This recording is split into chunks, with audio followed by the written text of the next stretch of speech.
travelers, Mag and I here on day 319 of our trip around the United States.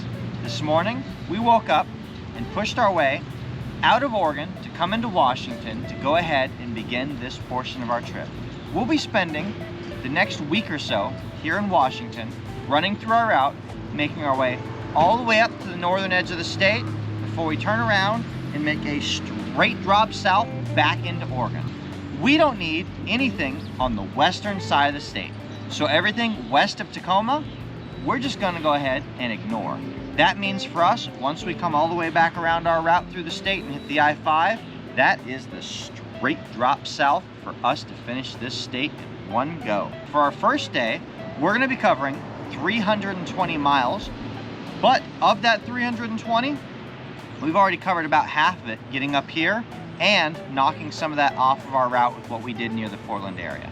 So for today, we've only got about 150 miles left to cover. On our second day, we'll be covering 240 miles. From Yakima, we'll start by heading southeast, but then we're just gonna hook around and we're gonna end up finishing the day just north of Yakima in pursuit of Iron Horse and the Tunnel of Light. Even though we have found the ape cache already outside of Seattle, we have not had an opportunity to walk the Tunnel of Light. So, assuming the timing is right and Aichan is feeling up to it, we'll go ahead and do that in Iron Horse. I'm looking forward to what the next 3 days have in store for us because we have hatched some big plans here in Washington. So come along with us and let's see what this state has in store. Come on, let's go. Our tour of Washington begins in the small city of Winlock, with a population of about 1,500 people. Named for Army General Winlock Miller, who lived there for a short time, the city is most famous for having the world's largest egg. This 12-foot-long, 1,200-pound egg pays homage to when Winlock was the second largest egg-producing town in the United States. The city managed to hold on to this status until well into the 1950s. There is quite a bit of history behind Winlock's egg, going all the way back to 1923 when it was first made out of canvas. The egg has continued to grow larger and stronger over the years, being replaced with a plastic version in 1944 and then being upgraded to fiberglass in the 1960s. The egg currently incubating in town was laid in 1993. When the day comes that it hatches, I can't help but wonder what kind of chicken will spring forth. On the way to our next planned stop, we swing through Mossy Rock to pay our respects at the local Veterans Memorial. Quite specifically, we discover it was erected in the memory of the men and women of School District 206 who served their country in all wars. It is just a short hop down the road from there to visit the equally small city of Morton. Right at the entrance, welcoming visitors into town, we come across the Veterans Wall of Honor. The Wall of Honor is intended to preserve the memories of those who have served and sacrificed for the country's freedom. Scaling the pole above the wall, we find a second memorial here to Bob Collier, the logger. He not only designed and built, but also personally assisted in the installation of this memorial to loggers who have given their lives in support of the community. We originally came into town to try our hand at a webcam, only to discover it wasn't working today. Our disappointment at not being able to complete the webcam did not last too long, however, as before we knew it, we found ourselves in front of the Morton Historical Museum. The volunteer there gladly welcomed us into the museum, happy to talk about the history of Morton. First settled by James Fletcher in 1871, this city draws its name from President Benjamin Harrison's vice president, Levi Morton. This city now is mostly known for its logging history, but back in the 1950s, it was known as the tie mill capital of the world. By the time we finished up exploring our way through history, we had almost forgotten about the webcam. And now it's time for Aichan and I to set off into the woods in search of a natural treasure. The geocache to be found at the end of this short trail is a perfect example of why I like to tell people this game is like a local's tour of an area. There is no POI on the map to let us know that just down the way we can find Hopkins Creeks Falls. Only with the help of the listing, which not only provides good parking coordinates, but also a trailhead, are we able to find our way to this hidden little treasure. Aichan and I both can't help but marvel at the beauty of the water cascading over the rocks at these falls. We count ourselves lucky that we are here when the falls are flowing so strongly as a result of the melting snow higher in the basin. Still on a steady eastward trajectory, our next stop is on the far end of Lewis County in the small town of Packwood, with a population of about 320 people. First established as Sulphur Springs, it wasn't long at all until the town was renamed to Lewis in honor of Meriwether Lewis. It was renamed to Packwood to avoid confusion with Fort Lewis. All of the stops we are making as we head east along US Route 12 may be rural, but they have some pretty clever geocaches to be found along the way. This one can only be accessed by flipping the latch using some kind of card, a rather clever way to provide access to the cache hidden inside. I have found over the years that reflectors make a particularly good place to hide a micro geocache behind. That made this find easier than it might have been otherwise. A quick look at this phone pole told me there is only one reason for an electrical outlet here. And yes, we have seen a lot of birdhouses on this journey across the country, but this is the first one we found with the bird still inside. The rest of our day would be spent winding our way through the forested mountain road south of Mount Rainier, beginning in the Gifford Pinchot National Forest with the Palisades viewpoint. With favorable weather on our side, it is easy to see the summit of Mount Adams far off to the south, and, turning to the north, Mount Rainier looming over the landscape. The forested area between them spreads out for nearly 1.3 million acres, stretching from the slopes of the Cascade Range all the way to the Columbia River. This is also one of the oldest national forests in the U.S., first designated in July of 1908.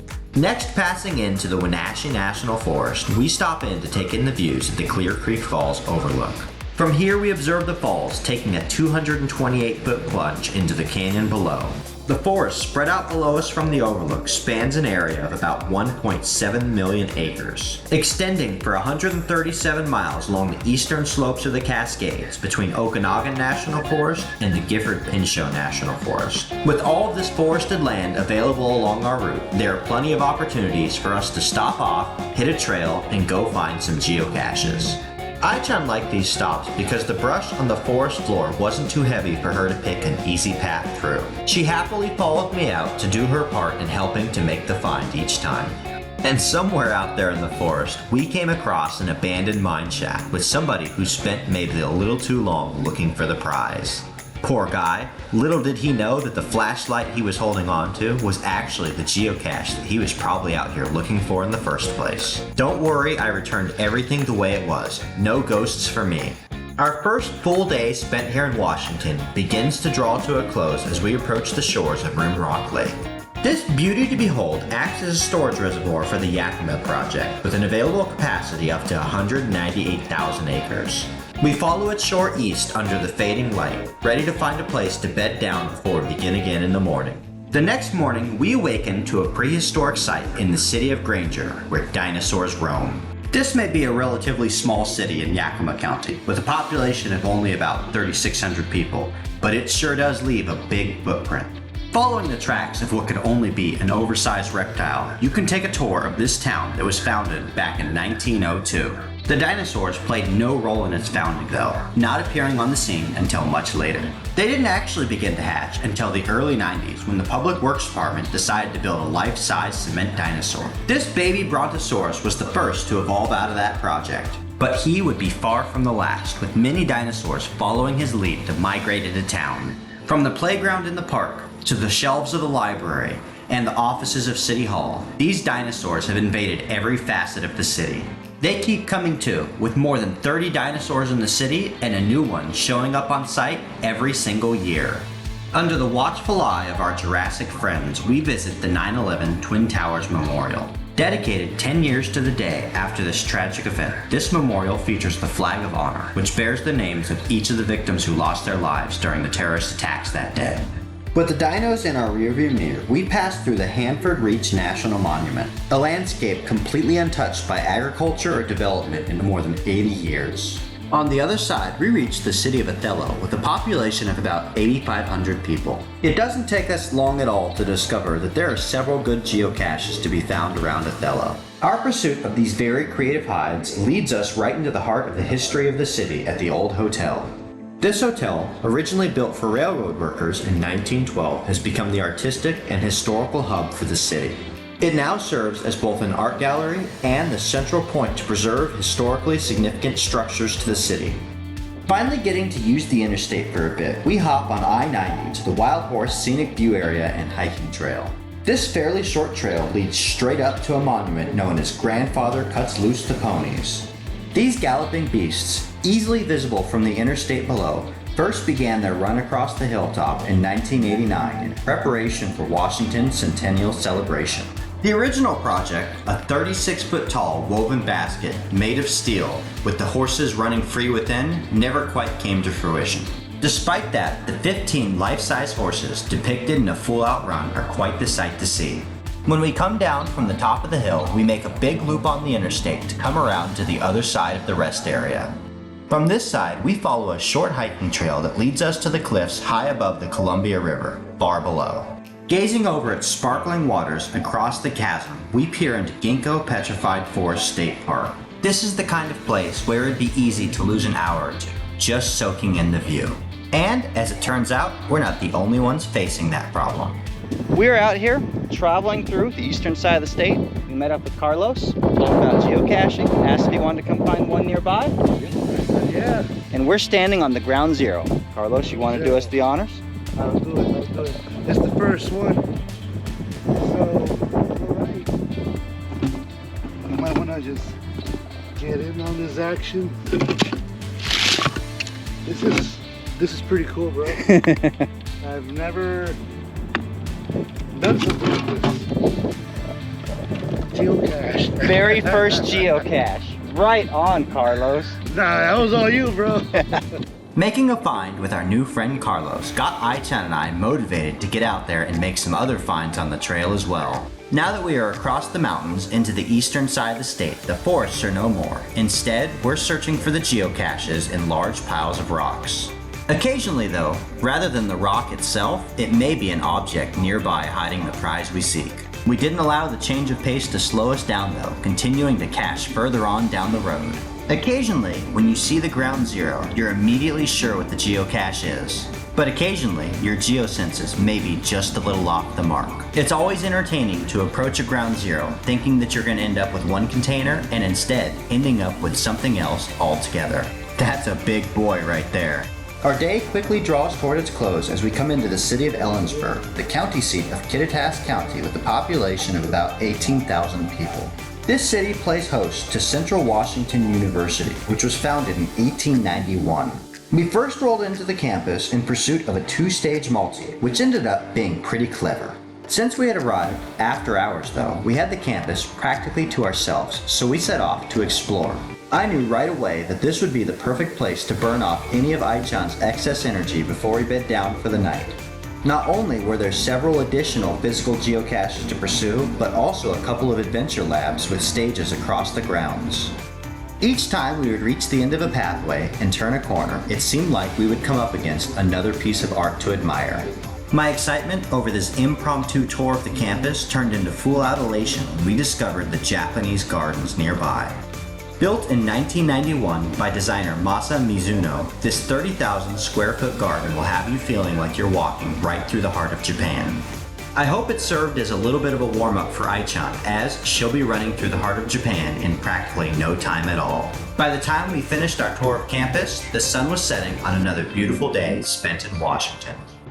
That's gonna do it for our first 2 days spent here in Washington. We made it here to Ellensburg, and seeing what's on the schedule tomorrow with Iron Horse going through the Tunnel of Light, and knowing how fast Aichan's gonna hike that thing, I'm giving us the entire day just to do that segment in Snoqualmie Pass, and I suspect that we're gonna need all day to do so. Yesterday, we began our morning in Winlock at the world's largest egg. From there, we made our way pretty much directly east through the state for the rest of the day, past Mount Rainier to bring our day to an end in Yakima. First, we started in Granger, where we got to see where the dinosaurs roam, and they were filling the town. We circled around to Othello before we started making our way west again.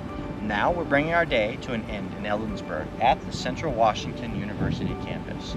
We just finished up our last target in town and are going to go find a nice spot to bed down and get ready for tomorrow. We've got a little bit of a drive to get up to Snoqualmie Pass, and then it is going to be hiking all day long. Thank you guys for joining us as we start working our way into Washington, one zigzag up at a time. Like this video, subscribe, stay tuned for updates, and we'll see you out on the trails.